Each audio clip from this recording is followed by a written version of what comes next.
മഹത്വത്തിൻ്റെ പ്രത്യാശയാകുന്ന ക്രിസ്തു. Christ in you the hope of glory part 2. കർത്താവിൻ്റെ മഹത്വം നമ്മളിൽ വസിക്കുന്നുവെന്നും നമ്മൾ യേശുക്രിസ്തുവിനെ വഹിക്കുന്ന അല്ല കർത്താവ് നമ്മളിൽ വസിക്കുന്നു എന്ന് നമുക്കുള്ള ബോധം ദിനം പ്രതി റിഫ്രഷ് ചെയ്യണം. എന്ന് ഇതിങ്ങനെ യേശു എന്നിൽ വസിക്കുന്നു, യേശു എന്നിൽ വസിക്കുന്നു. പണ്ടൊക്കെ ഈ സ്കൂളിൽ കോളേജിലൊക്കെ നമ്മുടെ മക്കൾ പഠിക്കുന്നുണ്ട്, അവരുടെ കയ്യിൽ ഇങ്ങനെ ബാൻഡ് ഇടും. What would Jesus do in this situation? അതിൻ്റെ ഇനീഷ്യൽ മാത്രം what would Jesus do, WWJD. അതായത് ഇങ്ങനെ ഇങ്ങനെ സ്ട്രാൻഡ് ഇങ്ങനെ പിള്ളേരിട്ടുകൊണ്ട് നടക്കും. What would Jesus do in a situation? യേശു ആയിരുന്നുവെങ്കിൽ ഒരാൾ നമ്മളോട് ദേഷ്യപ്പെടുമ്പോൾ എന്ത് ചെയ്യും? യേശു ആയിരുന്നുവെങ്കിൽ എന്ത് പ്രതികരിച്ചേന്? ഇങ്ങനെയുള്ള ചിന്തകൾ കൊച്ചു പിള്ളേരെ ഇങ്ങനെ പഠിപ്പിക്കാൻ വേണ്ടി ബാൻഡ് കയ്യിലിട്ട് കൊടുക്കും. അത് പഴയ നിയമത്തിൽ പറയുന്നുണ്ട്. ദൈവത്തെക്കുറിച്ച് എപ്പോഴും സംസാരിക്കണം മക്കളോട്. അവർ ഉണരുമ്പോഴേ, കിടക്കുമ്പോഴേ, എഴുന്നേൽക്കുമ്പോഴേ, ഭക്ഷണം കഴിക്കുമ്പോഴേ, നടക്കുമ്പോഴേ ഒക്കെ ചെയ്തു കൊടുക്കണമെന്ന് ദൈവത്തിൻ്റെ ആത്മാവ് പറയുന്നുണ്ട്. അത് ചെയ്യാഞ്ഞത് കൊണ്ട് തന്നെയാണ് തലമുറകൾ ദൈവത്തിൽ നിന്ന് മാറിപ്പോയത്. അപ്പം ഈ തലമുറ കുറ്റം പറഞ്ഞിട്ട് കാര്യമില്ല. മുൻ തലമുറകളോട് തന്നെ നോക്കിയിട്ട് രൂപാന്തരം അവിടെ വരണം. നല്ല പ്രായമുള്ള 60 വയസ്സിന് പ്രായം കൂടുതലുള്ളവർ ടെലിവിഷൻ കാണുന്നത് നിർത്തണം. ആ സമയം എടുത്ത് വേദപുസ്തകം വായിച്ചിട്ട് മക്കളെ അനുഗ്രഹിക്കാൻ ഉപയോഗിക്കണം. അതല്ല, പ്രാർത്ഥനാ കൂട്ടങ്ങളുണ്ടെങ്കിൽ അവിടെ പോകണം. നമ്മൾ ചെയ്തില്ലേ നമുക്കൊരു റെസ്പോൺസിബിലിറ്റി. എല്ലാവരെയും കൊണ്ട് വൃദ്ധസദനത്തിലും നോക്കാൻ നേരമില്ലെന്ന് പറഞ്ഞാൽ അവിടെ എവിടെ ആക്കി വെച്ചാൽ അടുത്ത തലമുറയെ ബിൽഡപ്പ് ചെയ്യുന്നത് not on the foundation of the living God, ദൈവത്തിലല്ല എന്ന് മനസ്സിലാക്കണം. ആർക്കും നേരെയില്ല, സാഹചര്യം വ്യത്യാസമാണ്. ആളുകൾ കൂടുതൽ ടെക്നോളജി വരുന്നു, പിന്നെ മൊബൈൽ വരുന്നു, ഇനി ആർട്ടിഫിഷ്യൽ ഇൻ്റലിജൻസ് വരുമ്പം ഒന്നും ചെയ്യണ്ട, സ്ത്രീകളും ചെയ്യണ്ട, പുരുഷന്മാരും ചെയ്യണ്ട. It is dangerous. അത് എങ്ങനെയാണ് ഈ കാർട്ടൂണിനൊക്കെ നമ്മൾ കണ്ടിട്ടില്ലേ, മനുഷ്യൻ ബ്രെയിൻ ഉപയോഗിക്കാതെ ചാറ്റ് GTP എന്നും പറഞ്ഞൊരു പരിപാടിയൊക്കെ ഉണ്ട്. മനുഷ്യൻ ബ്രെയിൻ ഇനി ഉപയോഗിക്കണ്ടല്ലോ. പണ്ടൊക്കെ നമുക്ക് വചനം എവിടെയാണെന്ന് എഴുതി. ഇപ്പം നമ്മളിപ്പോൾ വചനം ഗൂഗിളിൽ നോക്കിയാൽ ഉടനെ നമുക്ക് കിട്ടും എവിടെയാണെന്നല്ലേ, ബൈബിളിൽ ഇട്ട് നോക്കിയാൽ ഉടനെ കാണാൻ നോക്കും. അപ്പോൾ നമ്മൾ ബ്രെയിൻ ഉപയോഗിക്കാതിരുന്ന് ബ്രെയിൻ ചെറുതാകും, ശരീരം വലുതാകും. അങ്ങനെയുള്ള ഭക്ഷണം എല്ലാം കഴിക്കാനല്ലേ, വേറെ ഒന്നും ചെയ്യാനില്ലല്ലോ. It's dangerous. It is possible like that. അപ്പോൾ നമ്മൾ ഉപയോഗിക്കാത്ത സാധനം, ഉപയോഗിക്കാത്ത അവയെ അട്രോഫി ആകുക. കൈയൊക്കെ പ്ലാസ്റ്ററിനകത്ത് ഇട്ട് കഴിഞ്ഞാൽ 2 മാസം കഴിയുമ്പോൾ കൈക്ക് പിന്നെ ഒരു ബലവും ഇല്ല. പിന്നെ ഫിസിയോതെറപ്പി ചെയ്തിട്ടാണ് കൈ നോർമലാക്കുന്നത്. ഈ ബ്രെയിൻ ഉപയോഗിക്കാതിരുന്നാലും brain is the only thing which you can develop and regenerate even at the old age. പ്രായത്തിൽ പോലും പുതിയ ബ്രെയിൻ സെല്ലുകൾ ഉണ്ടാക്കാൻ സാധിക്കും. പക്ഷെ വചനം വായിക്കത്തില്ല, മെഡിറ്റേറ്റ് ചെയ്യത്തില്ല, ഓർക്കത്തില്ല. പിന്നെ അങ്ങനെ ആൾസൈമേഴ്സ് വരാതിരിക്കുന്നത്? These are simple truths. ഇതൊന്നും ഒബ്സർവ് ചെയ്യാതെ ദൈവത്തെ നമ്മൾ വഴി അറിഞ്ഞു. എനിക്ക് ഇങ്ങനത്തെ ബുദ്ധി വന്നിച്ച് because your brain has been idle ഇല്ലേ? കർത്താവിൻ്റെ പ്രതിച്ഛ യേശു എപ്പോഴേലും ഓർക്കാൻ തൂങ്ങിയിരിക്കും. നമ്മൾ ചിന്തിക്കാമോ? യേശു നേരം വെളുക്കുമ്പോൾ ഇന്നത്തെ ദിവസം സങ്കടമാണെന്ന് പറഞ്ഞ് ഓർക്കാൻ വെക്കുമോ? ക്രൂശിൽ പോകുന്നതിന് മുമ്പ് യേശു ക്രിസ്തു ചെയ്തത് this is the day the Lord has made. ഇവർ ഉപദ്രവിക്കുമ്പോഴല്ലേ യേശു മിണ്ടാതിരുന്ന് സഹിച്ചത് എന്താ? Because he saw us before him. നമുക്ക് വേണ്ടിയാണത് ചെയ്തത്.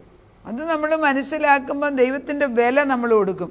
യേശു ക്രിസ്തുവിനെ കുറിച്ച് കേട്ടിട്ടില്ലാത്ത വേദപുസ്തകം പോലും മാനിപ്പുലേറ്റ് ചെയ്യാനും വേണ്ട തരത്തിലല്ല വേറെ തരത്തിൽ എഴുതിപ്പിക്കാനും ഒക്കെ സാധിക്കുന്ന ഒരു കാലയളവിൽ നമ്മൾ സീരിയസ് ആയിട്ടും ദൈവത്തിൻ്റെ ആത്മാവിൽ തന്നെ നിൽക്കാൻ നമ്മുടെ തലമുറകളെ വാർത്തെടുക്കണം. അതിന് തീക്ഷ്ണത തന്നെ കാണിക്കണം. ഒരു കണക്കിലും നമ്മൾ കലർപ്പുള്ള വചനം എടുക്കാൻ പഠിക്കരുത്. ദൈവാത്മാവിൽ തന്നെ നിർത്തി പഠിപ്പിക്കുക. നമ്മൾ 1 കൊരിന്ത്യറിനകത്ത് 6:17 വാക്യം ഇങ്ങനെയാണ് വായിക്കുന്നത്. 1 കൊരിന്ത്യർ 6:17 കർത്താവിനോട് പറ്റിച്ചേരുന്നവനോ അവനുമായി ഏകാത്മാവ് ആകുന്നു. സിമ്പിളല്ലേ എഴുതിയിരിക്കുന്നത്? ഇതിന് ഒത്തിരി ഗ്രീക്കൊന്നും വേണ്ടല്ലോ. ഇതിന് നമ്മൾ സിമ്പിളായിട്ട് വായിക്കുമ്പോൾ കർത്താവിനോട് പറ്റിച്ചേരുന്നവനോ അവനുമായി ഏകാത്മാവ്, ഒരാത്മാവ്. ഇപ്പം നമ്മുടെ ആത്മാവിൽ പരിശുദ്ധാത്മാവ് പ്രവർത്തിച്ച് കഴിയുമ്പോൾ നമ്മൾ ഒന്നാകുന്നു, 2 അല്ല. പിന്നെ നമ്മളെ സെപ്പറേറ്റ് ചെയ്യാൻ ഒക്കത്തില്ല എന്നുള്ള സത്യം ആദ്യം നമ്മുടെ തലയിൽ കയറണം. അത് കുഞ്ഞുങ്ങളോട് പറഞ്ഞു കൊടുക്കണം. പിന്നെ മമ്മി പ്രാർത്ഥിച്ചിട്ട് എന്താ സാധിക്കാഞ്ഞ, അത് സാരമില്ല, മെച്ചുറാകുമ്പോൾ ദൈവം പഠിപ്പിച്ചോളും. വളരെ ശാന്തമായിട്ട് അവരോട് ഓരോ സന്ദർഭങ്ങളിലും ഓരോ അമ്മമാരൊക്കെ പറഞ്ഞു കേട്ടില്ലേ, 10 മക്കളുണ്ടായിരുന്ന കാലങ്ങൾ പഴയ കാലത്ത് ഓരോ മകൻ്റെ കട്ടിലിൻ്റെ ചൂടിലും ഓരോ മകളുടെ ചുറ്റും ചെന്നിരുന്ന് പ്രാർത്ഥിച്ചിട്ട് കുഞ്ഞുങ്ങളെല്ലാം ഉന്നത പദവിയിൽ. അന്നൊന്നും വലിയ പണവും സൗകര്യമല്ല. വീട്ടിലുള്ള ജോലികളിൽ അവരും പാർട്ടിസിപ്പേറ്റ് ചെയ്യും. നമ്മൾ ഒരു ജോലിയിൽ നമ്മുടെ കുഞ്ഞുങ്ങളെ പാർട്ടിസിപ്പേറ്റ് ചെയ്യാത്തതിനാൽ they have no clue what to do. എന്നിട്ട് നമ്മൾ പറയും നമ്മുടെ കുഞ്ഞുങ്ങളെ, അയ്യോ അവന് പാവം കുട്ടി, ആര് പാവം എന്നുള്ള വാക്ക് പോലും ഉപയോഗിക്കില്ല, അവൻ കേപ്പബിളാണ്, അവൻ കഴിവുള്ളവനാണ്. അതുകൊണ്ട് ദൈവം പഠിപ്പിച്ചെടുക്കണമേ എന്ന് തന്നെ പ്രാർത്ഥിക്കണം. കർത്താവിനോട് പറ്റിച്ചേരുന്നവൻ അവനുമായി ഏകാത്മാവാകുന്നു. ദുർനടപ്പ് വിട്ടോടുവീൻ. മനുഷ്യൻ ചെയ്യുന്ന ഏത് പാവം ശരീരത്തിന് പുറത്താകും. ദുർനടപ്പുകാരന് സ്വന്തം ശരീരത്തിന് വിരോധി. ഡ്രിങ്ക്സ്, ഡ്രഗ്സ്, അതുപോലെ വേണ്ടാത്ത മ്ലേച്ഛ ജീവിതം, ഇതൊക്കെ ജീവിക്കുന്നവർക്കെല്ലാം സ്വന്തം ശരീരത്തെ അവഹേളിക്കുകയാണ്. അതായത് നല്ല പ്രഷ്യസാക്കി മനോഹരമായ ഒരു ശില്പിയുടെ കയ്യിലിരിക്കുന്ന പാത്രമായിട്ട് ദൈവം നമ്മളെ സൃഷ്ടിച്ചിട്ട് നമ്മളതിന് വില കൊടുക്കുന്നില്ല എങ്കിൽ, അതിന് ഇപ്പം നമ്മൾ വീട്ടിൽ നല്ല സ്വർണം കൊണ്ടുണ്ടാക്കിയ ഒരു പാത്രം ഉണ്ടെന്ന് വിചാരിക്കുക, അത് വിറ്റാൽ നമുക്ക് തലമുറയോളം ജീവിക്കാം. പക്ഷെ ഇത് സ്വർണ്ണമാണെന്ന് മനസ്സിലാക്കാതെ പൊടിയും പിടിച്ച് അവിടെ ഇരുന്നാൽ ആർക്ക് പോയി? അതിൻ്റെ വില നമ്മൾ മനസ്സിലാക്കുന്നില്ല. അതുപോലെ അതിലും വിലയായിട്ടാണ് നമ്മളെ ദൈവം സൃഷ്ടിച്ചു വെച്ചിരിക്കുന്നത്. നമ്മളാകുന്ന വ്യക്തികളുടെ വില എന്തെന്ന് അവനവൻ മനസ്സിലാക്കാതെ വല്ലവരും മനസ്സിലാക്കി തരുമോ? അവനവൻ അറിയണം ഞാൻ ആരെയെന്ന്. അതാണ് ദൈവം ആഗ്രഹിക്കുന്നത്, അതാണ് ക്രിസ്തു ചെയ്യുന്നത്. Who he's. പൗലോസിനെ 3-ാം സർഗ്ഗം കാണിച്ച് എന്തിനാ? ഇത് കാണിച്ചാൽ എഴുതാൻ കഴിവുള്ളവനാണെന്നുള്ള പ്രാപ്തി ഉണ്ടെന്ന് മനസ്സിലാക്കിയിട്ടാണ്. പ്രാപ്തി ഇട്ടുകൊടുത്തതും ദൈവം. അപ്പം ദൈവത്തിൻ്റെ ദാനമായി നിങ്ങളിൽ ഇരിക്കുന്ന പരിശുദ്ധാത്മാവിൻ്റെ മന്ദിരമാകുന്നു.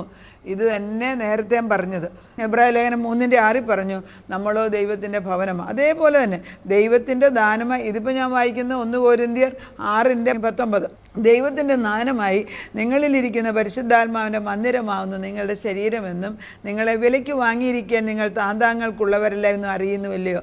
ആകയാൽ നിങ്ങളുടെ ശരീരം കൊണ്ട് ദൈവത്തിനെ മഹത്വപ്പെടുക. എന്തുകൊണ്ട് മഹത്വപ്പെടുത്തുന്ന? ശരീരം കൊണ്ട്. നമ്മളെ വിലയ്ക്ക് വാങ്ങിച്ചെന്ന്. എന്തുകൊണ്ട്? കർത്താവിൻ്റെ രക്തം കൊണ്ട്. ഇത്ര വിലവേറിയ ദൈവത്തിൻ്റെ, സൃഷ്ടാവാം ദൈവത്തിൻ്റെ സ്വന്തം പുത്രൻ്റെ രക്തം കൊണ്ട് നമ്മളെ വിലയ്ക്ക് വാങ്ങിച്ചിട്ട് അതിനെതിരായിട്ട് നിൽക്കുന്ന ഏത് ഉപവാസം, ഏത് പ്രാർത്ഥന, ഏത് കൂടോത്രം, ഏത് ശക്തിക്കാണ് വിലയുള്ളത്? നമുക്കറിയാൻ വയ്യാത്തതുകൊണ്ടല്ലേ. ഈ തീഷ്ണത എവിടെ പോയെന്ന് യേശു ചോദിക്കുന്നുണ്ടല്ലോ, ദൈവവും ചോദിക്കുന്നുണ്ട്. ജാതികളെ കണ്ടുപിടിക്കാൻ അവർക്ക് തീഷ്ണതയുണ്ട്. അവർക്ക് എന്തൊരു തീഷ്ണ! എന്തുകൊണ്ട് എൻ്റെ ജനതയ്ക്ക് തീഷ്ണതയില്ലാതെ പോകുന്നു? ഇതാണ് ഭാഷാൻ കൂറ്റങ്ങളെന്നാണ് സ്ത്രീകളെ വിളിക്കുന്നത്. ഭാഷാൻ കൂറ്റങ്ങളെ. സ്വയമായിട്ട് അവനവൻ വീർത്ത് കെട്ടി ചീർക്കുക എന്ന് പറയും. നോളജ് പഫ്സപ്പ്. കുറേ വചനം മാത്രം അറിയുന്നതുകൊണ്ട് പഫപ്പ് ചെയ്യത്തേ ഉള്ളൂ. പക്ഷെ പരിശുദ്ധാത്മ ചിസലി ചെയ്യണം. ദിനം പ്രതി ഇത് ചിസലി ചെയ്തിട്ട് എവിടെ പോകണം, എവിടെ ഇരിക്കണം, എവിടെ പറയണം, എന്ത് പറയണമെന്ന് പരിശുദ്ധാത്മാവ് നിയന്ത്രിക്കാതെ നമ്മൾ ഒരു കാര്യത്തിലും ഇടപെടരുത്. ആവശ്യമില്ലാത്ത കാര്യങ്ങൾ നമ്മുടെ തലയിടേണ്ട ആവശ്യമില്ല. പക്ഷെ പരിശുദ്ധാത്മാവ് കൊണ്ടുവരുന്നതാണെങ്കിൽ അത് മനസ്സിലാക്കി ചെയ്താൽ അത് വലിയൊരു ഫലമുള്ള പ്രവർത്തനമാക്കി മാറും. അപ്പം നമ്മൾ മനസ്സിലാക്കേണ്ടത് പുതിയൊരു ജീവിതം നമ്മൾ തുടങ്ങിക്കഴിഞ്ഞത് ക്രിസ്തുവിലാണെങ്കിൽ അതിൻ്റെ ആ ജീവിതം തുടങ്ങിയത് it's an impartation of his സ്പിരിറ്റാണ്. നമ്മൾ പാപബോധമാണ് എന്നൊക്കെ പറയുന്നെങ്കിലും പുതിയ ജീവിതത്തിൽ പുതുജീവൻ പ്രാപിക്കുമ്പം പുതിയ ആത്മാവ് നമ്മുടെ ഉള്ളിൽ, ദൈവത്തിൻ്റെ പരിശുദ്ധാത്മ നമ്മൾ. പക്ഷെ ഒരു ദിവസം കൊണ്ട് ആത്മാവ് ബലം പ്രാപിക്കുന്നില്ല. ഈ പരിശുദ്ധാത്മാവിന് ആവശ്യമുള്ള ഭക്ഷണം ഈ വേദപുസ്തകമാണ്. അതുകൊണ്ടാണ് യേശുക്രിസ്തുവിൻ്റെ അടുക്കൽ പരീക്ഷൻ, അതായത് പിശാച് വന്ന് ചോദിക്കുന്നു, 40 ദിവസം ഭക്ഷണം കഴിക്കാതിരുന്ന യേശുവിനോട് പറഞ്ഞു, നിനക്ക് വിശക്കുന്നു എങ്കിൽ കല്ലിനെ അപ്പമാക്കാൻ. അതേ കല്ലിനെ, അപ്പത്തിൻ്റെ ഉടമസ്ഥൻ തൻ്റെ ശരീരം അപ്പമായിട്ട് നമുക്ക് ഭക്ഷണമായിട്ട് തരാൻ പോകുന്ന യേശുവിനോടാണ് ഇത് ചോദിക്കുന്നത്. യേശു എന്താ തിരിച്ചു പറഞ്ഞത്? മനുഷ്യൻ അപ്പം കൊണ്ട് മാത്രമല്ല ദൈവത്തിൻ്റെ വായിൽ നിന്ന് വരുന്ന വചനം. അപ്പം വചനം ഭക്ഷണമല്ലേ? ആ വേർഡിന് അർത്ഥമില്ലേ? വചനം ഭക്ഷണമല്ലേ? എത്ര വചനം നമ്മുടെ കുഞ്ഞുങ്ങളെ നിറയ്ക്കുന്നു. എത്ര സൺഡേ സ്കൂളുകളിൽ എത്ര വചനം പഠിപ്പിച്ചെടുക്കുന്നുണ്ട്. എത്ര കുഞ്ഞുങ്ങളെ ആത്മാവിൽ ഇത് മെഡിറ്റേറ്റ് ചെയ്ത് നമ്മുടേതാക്കി മാറ്റുന്നുണ്ട്. എൻ്റെ ദൈവം എന്നെ ഉപദ്രവിപ്പിക്കത്തില്ല എന്ന് എത്ര പേർക്ക് ഉറപ്പുണ്ട്?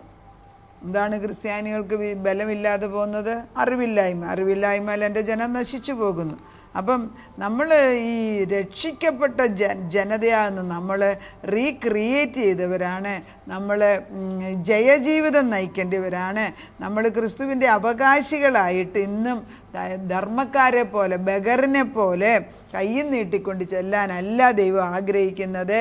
കർത്താവ് ചെയ്തെടുത്തിരിക്കുന്ന നന്മ പ്രവൃത്തി, അതായത് കർത്താവ് പൂർത്തീകരിച്ച റിഡംഷൻ, ക്രിസ്തു നമ്മളെ വാങ്ങിച്ചെടുത്തു എന്നുള്ള സത്യം മനസ്സിലാക്കി യേശുവിൻ്റെ അടുക്കൽ ചെന്നിരിക്കാൻ പഠിക്കുകയാണ്. നമ്മൾ പറയുന്നുണ്ട് we are seated with Christ. അത് നമ്മൾ മനസ്സിലാക്കണം. We are seated with Christ. ക്രിസ്തുവിൻ്റെ കൂടെ നമ്മളിരിക്കുന്നു. എഫേഷ്യൻസിൻ്റെ 2:5 അങ്ങനെ എഴുതി. കർത്താവ് പിന്നെ പലയിടത്തും ഇത് എഴുതിയിട്ടുണ്ട്. ഈ വേദപുസ്തകത്തിൻ്റെ പുതിയ നിയമത്തിനകത്ത് ക്രിസ്തുവും ക്രിസ്തു ചെയ്ത പ്രവൃത്തികളും നമ്മുടേതാക്കി മാറ്റാനാണ് ഇത് എഴുതി വെച്ചിരിക്കുന്നത്. ഇത് യേശു പണ്ട് ചെയ്ത് വെച്ചു, അതുകൊണ്ട് എന്താ അങ്ങനെ ചോദിക്കുന്നവരില്ലേ?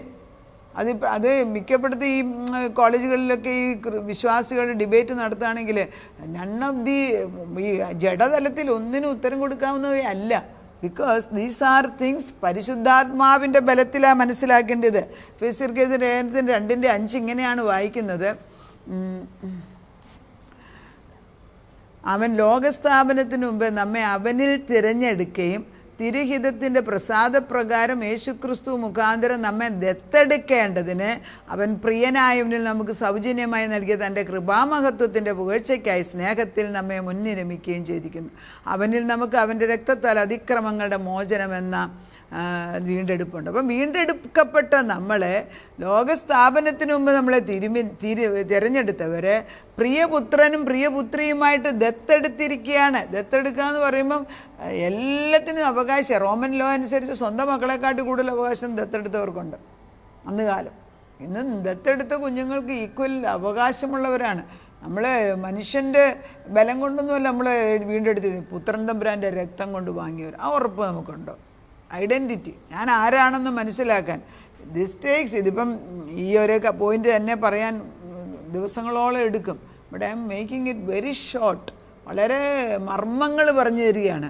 അനുഭവങ്ങളുടെ വെളിച്ചത്തിൽ ദൈവം എന്താണ് ചെയ്ത് കഴിഞ്ഞത് ഇന്ന് നമ്മുടേതായിട്ട് പ്രാപിച്ച് നമ്മുടേതാക്കി എടുക്കുന്നില്ല എങ്കിൽ ഈ വേദപുസ്തകം വായിക്കുന്നത് വെറും അറിവ് നേടുകയാണ്. അതുകൊണ്ട് ഒരു പ്രയോജനവും സ്പിരിച്വൽ റെലമി കിട്ടുന്നില്ല, നിലനിൽക്കുന്ന ഒരനുഗ്രഹവും വരുന്നില്ല.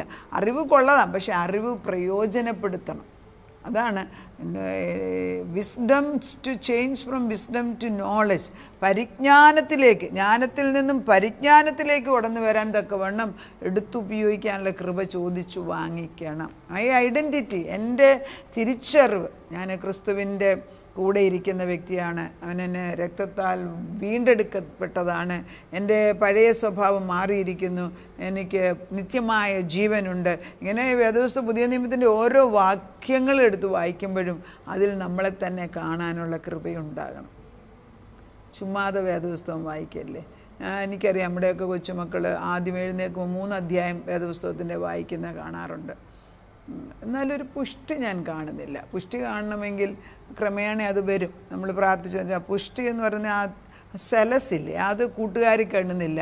ക്രിസ്ത്യൻ സ്കൂളല്ല കുഞ്ഞുങ്ങൾ പോകുന്നത്, അവിടെയെല്ലാം പഠിപ്പീര് വ്യത്യാസം. ഇതൊക്കെ കൊണ്ട് ഇവർക്ക് ഈ 2 തരത്തിലുള്ള ചിന്ത ടീനേജ് ആകുമ്പോഴത്തേക്ക് ഇങ്ങനെ വലിച്ചു കീറുന്ന പോലെ തോന്നും. You have to be very alert. നമ്മുടെ തലമുറകൾ ദൈവത്തിൽ തന്നെ ഉറച്ചു നിൽക്കാൻ പ്രാർത്ഥനയാണ് ഏറ്റവും വലിയ ബലം. നമുക്ക് അങ്ങനെ തന്നെ ചെയ്യാം. കാരുണ്യവാനും വിശ്വസ്തനുമായ പരിശുദ്ധനായ ദൈവമേ, തലമുറകളെക്കുറിച്ച് നിനക്കുള്ള ചിന്ത വളരെ വളരെ ആഴമേറിയതാണ്. ചില സ്ഥാപനങ്ങളിലെ ചർച്ചുകളിലെ ഒക്കെ അവരുടെ മക്കളെ അവർ അധികമായിട്ടുണ്ട് പഠിപ്പിക്കുന്നത് കാണാം. എന്നാൽ അമേരിക്കയിലൊക്കെ ചെന്ന് കഴിഞ്ഞാൽ ക്രിസ്ത്യൻ സ്കൂളുകൾ തന്നെ വളരെ കുറവ്. ക്രിസ്ത്യൻ സ്കൂളുകൾ കുറവായതിനാൽ വലിയ സ്കൂളുകളിലൊക്കെ അങ്ങേയറ്റം ഈവൻ ഹാർവേഡിലൊക്കെ പഠിച്ചാൽ പോലും യേശുവിനെ കുറിച്ച് പറയുന്നവരില്ലാതായി മാറുന്നു. അതിനാൽ കുഞ്ഞുങ്ങൾക്ക് ദൈവത്തിൻ്റെ പരിശുദ്ധാത്മാവിനെക്കുറിച്ചോ സത്യത്തെക്കുറിച്ചോ അറിയാതെ വഴിതെറ്റിപ്പോകുന്ന ഒരു ജനത, സ്വയമായിട്ട് സ്വാർത്ഥമായിട്ട് ജീവിക്കുന്ന ഒരു ജനതയായി നമ്മൾ തലമുറകളെ ഉണ്ടാക്കിയെടുക്കുമ്പോൾ കുറവ് ഞങ്ങളുടെ തന്നെയാണ് എന്ന് ഏറ്റു പറഞ്ഞുകൊണ്ട് നിൻ്റെ സന്നിധിയിലേക്ക് ഞങ്ങൾ കടന്നു വരുന്നു. കുഞ്ഞുങ്ങൾ ദൈവത്തിൻ്റെ വചനത്തിൽ ഉറച്ചു നിൽക്കാൻ തക്കവണ്ണം നിന്നോടുള്ള ഒരു സ്നേഹം, പക്ഷെ ആത്മാവിത് കേൾക്കുന്നുണ്ടല്ലോ, പരിശുദ്ധാത്മാവ് ആ സ്നേഹം നമ്മുടെ മക്കളിലേക്ക് ഇട്ടുകൊടുക്കണം. കർത്താവെ അവരെ തനിയെ ഇരിക്കാൻ നീ അനുവദിക്കരുത്. ദൈവിക ജ്ഞാനം, ഈ മൊബൈൽ എപ്പോഴും ഇങ്ങനെ നോക്കിയിരിക്കുന്നത്, അതുപോലെ ആവശ്യമില്ലാതെ കാറിനകത്തും വീട്ടിൽ ഈ TV ഓൺ ചെയ്തിട്ടിരിക്കുന്നത്, അതുപോലെ കാറിനകത്ത് ഈ വേണ്ടാത്ത ന്യൂസുകളും മറ്റും അഭിപ്രായങ്ങളും കേട്ടുകൊണ്ടിരിക്കുന്നതൊക്കെ നിൻ്റെ ശബ്ദത്തിനെ അകറ്റാൻ വേണ്ടിയല്ല, വേറൊന്നിനുമല്ല, വേറൊരു പ്രയോജനമില്ല. പക്ഷെ ആരും മനസ്സിലാക്കുന്നു.